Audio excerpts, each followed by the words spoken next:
Hi everyone, hope you're having a good weekend. We're going to be going over what's coming up in week 9, and this week we are finishing up finding sources. So we're finishing up the research phase of the Extended Inquiry Project and starting to look towards putting together the Reader's Guide. So just a reminder that the Reader's Guide is a culmination of the research you've been doing, okay? I went to the wrong week there. Okay, so for Monday, you have your 6th research log. So in this research log, you're going to be looking for an article in the Atlantic, either via the Atlantic's website or the Atkins Library. So I've put both of these options on here because for some students, they're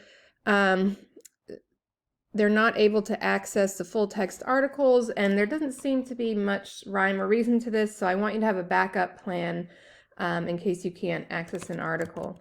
So if I were to just type in the search there, anything that comes up is going to be a full text article from the Atlantic. So sometimes you're able to see the full article. You can see here I hit a paywall. So instead, I see I'm not going to be able to access that article. For some students, it works to open up another browser and try it that way. So if I try search here, I'm not sure it will, but we'll see.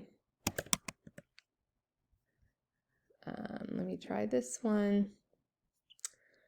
I have a feeling, yeah, so it's not working for me. So if that happens to you, it's not a problem. You can just forget about searching via this website and instead look at the Atlantic via the Atkins Library, where you have full access to the print magazine. So I've picked the Atlantic because it has been suggested by one of our subject librarians as one of the best places to find in-depth accessible articles for the types of research topics that you are doing for the Extended Inquiry Project. So it's one that I have used and that a lot of students have found helpful.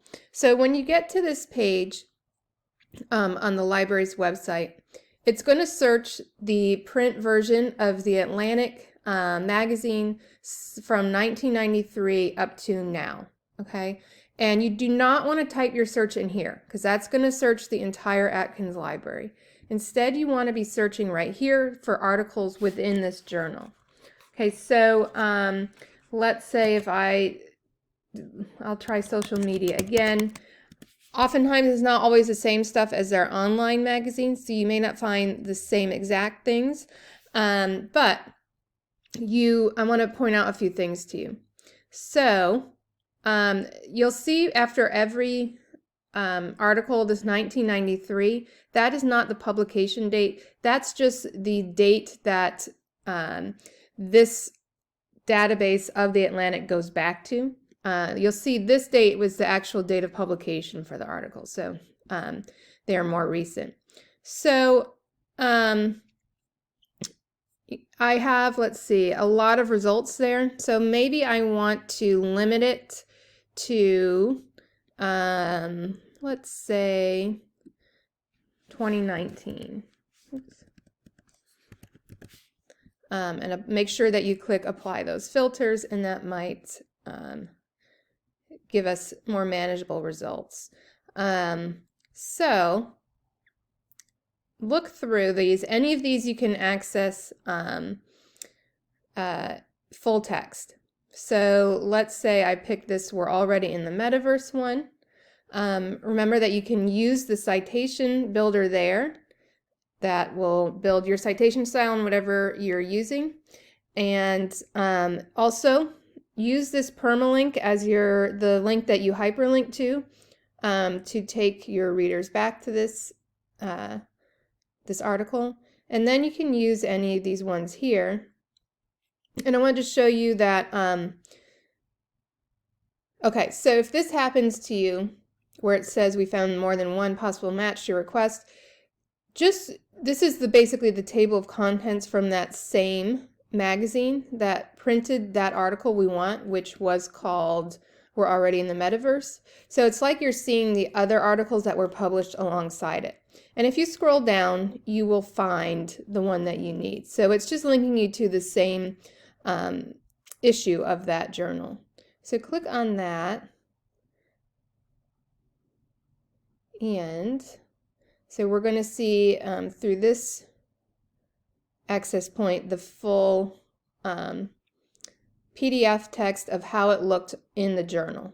Okay, so you can see how it looked when it was printed within the Atlantic magazine in 2023. Okay, and this might be a good article for some people, so if you want to use this one, that's fine as well if you find that it relates to your topic. Okay, so that's how you would find one through the library for that. Okay, and then you'll submit that, and then on Wednesday we're doing something a little different to take stock of all the sources that you have so far. So if you've done all of your research logs, you will have 7 sources so far.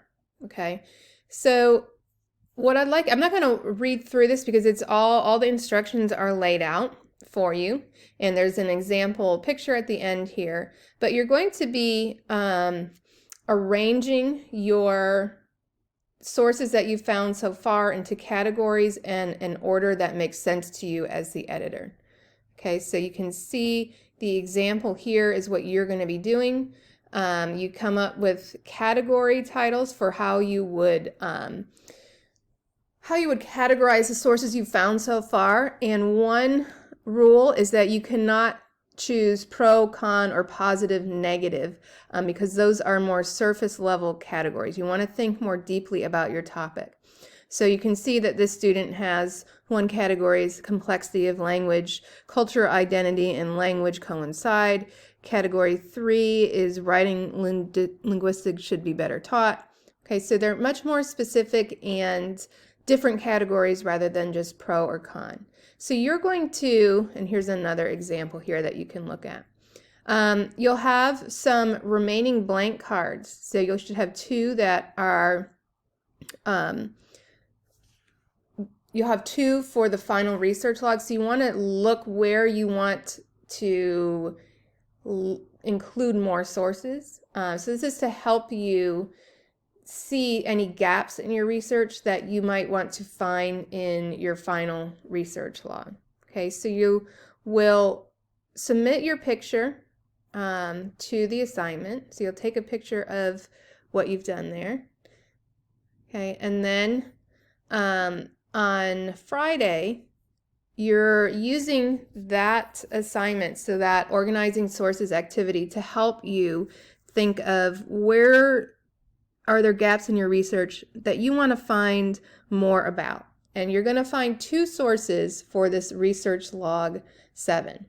Okay, so you'll do, and again, you can see that you can find any of the previous research methods that you like. You could find another TED Talk. You can look through hyperlinks from your previous sources. You can even use a source from somebody else from one of your group members that you really liked.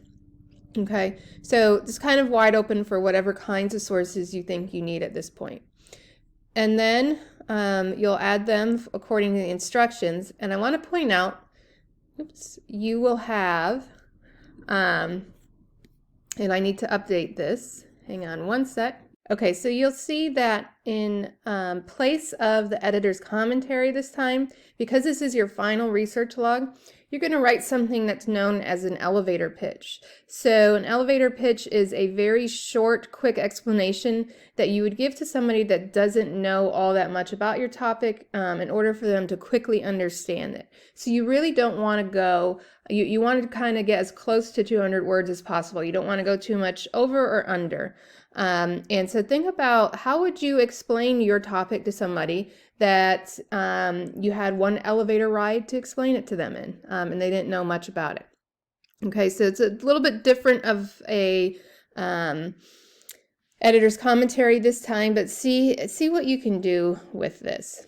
All right, and then you have a studio called Composing Processes, and this is meant to help prepare you for the upcoming drafts that we're going to start of the Reader's Guide. So it's a probably different way to thinking about how to start writing than you may be used to, and a lot of students are kind of relieved by it. So that's all this week, and we have fall break coming up.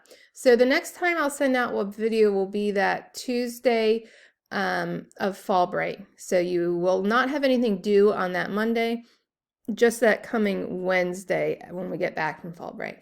All right, I hope you have a great week and a great fall break, and please let me know if you have any questions.